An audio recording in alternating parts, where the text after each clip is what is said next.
Le, le lieu que j'ai voulu choisir pour démarrer cette rencontre-là, c'est un lieu qui m'a très très bien accueilli. Très bien accueilli, mais au sens d'accueil. Et ça, on parlera peut-être plus tard de la notion de la barque et de son accueil, hein. Mais là, c'était très important pour moi de démarrer cette interview ici. Robert Mornay, patron de la barque de poste.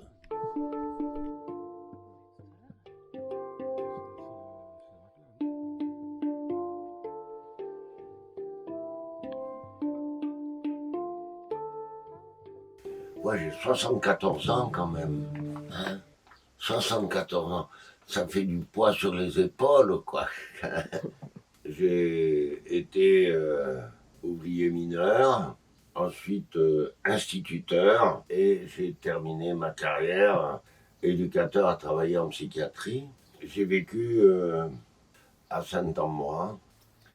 Cette barque de poste, je l'ai construite dans les Cévennes et je lui ai donné comme nom le nom du lieu où elle a été construite. La barque s'appelle Le Quérol. Donc le Quérol qui est un tas de cailloux, hein, c'est le Quérol, Keila, etc. C'est la même origine du nom. Elle a été mise à l'eau à 7 le 24 août 2011, en grande fanfare, autour des hautbois et des tambours. Le bateau, il est construit d'une manière moderne, tout en bois, mais l'intérieur est à l'identique. C'est-à-dire que il n'y a pas l'eau, il n'y a pas l'électricité, il n'y a rien, il n'y a aucun confort. Je vis essentiellement sur le bateau 24 heures sur 24. En tant que passionné du canal et passionné des bateaux, et comme je suis tombé amoureux de cette barque, mais comme je n'y connaissais rien, j'ai rencontré le directeur du musée de Conflans.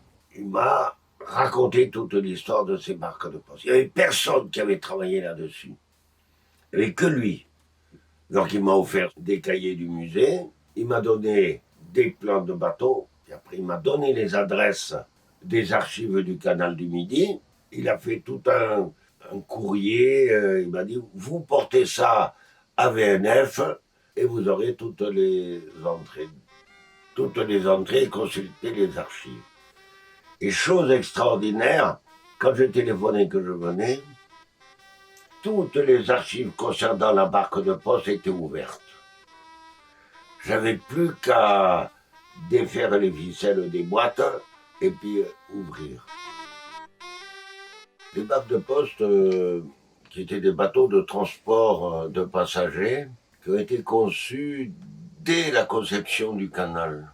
Et il y avait 40 barques de poste. Donc, le poste, c'est la distance que parcourent les chevaux. Et ça représente 4 lieues.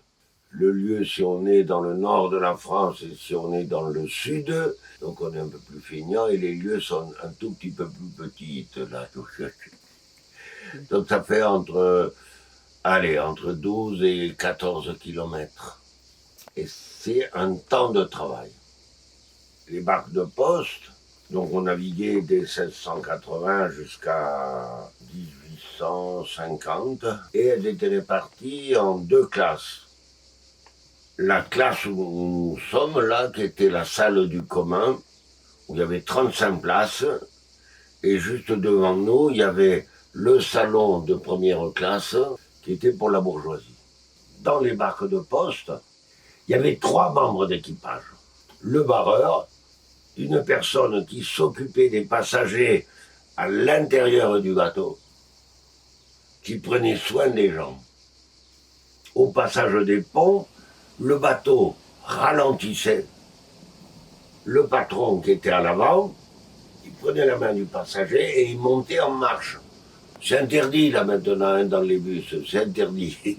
Et ça, c'est très très important. Et dans les archives du canal, on n'a jamais vu d'accident quand les gens montent à bord. Mais simplement parce qu'il y avait de l'accueil. L'Occitanie a un instrument traditionnel qui est le hautbois. Or, quand on regarde bien le canal du Midi, de Beaucaire jusque dans le Bordelais, on est en pleine Occitanie. J'ai dirigé pendant 15 ans un festival de musique traditionnelle. Et mon idée, c'était se servir de la barque comme un corps de guitare. On a fait juste un essai, on a mis un poteau télégraphique devant une porte, on a fixé tout ça, on a tendu des cordes et des élastiques et on a essayé de jouer. C'est magnifique, magnifique. Donc, plein de copains oboïstes et on fera, premier concert, d'improvisation, la basse, barque de poste et le hautbois. Et là, on va bien se marrer, je crois. La devise du bateau, c'est des idées, le bateau transporteur d'hommes et d'idées. Et c'est ça, la rencontre.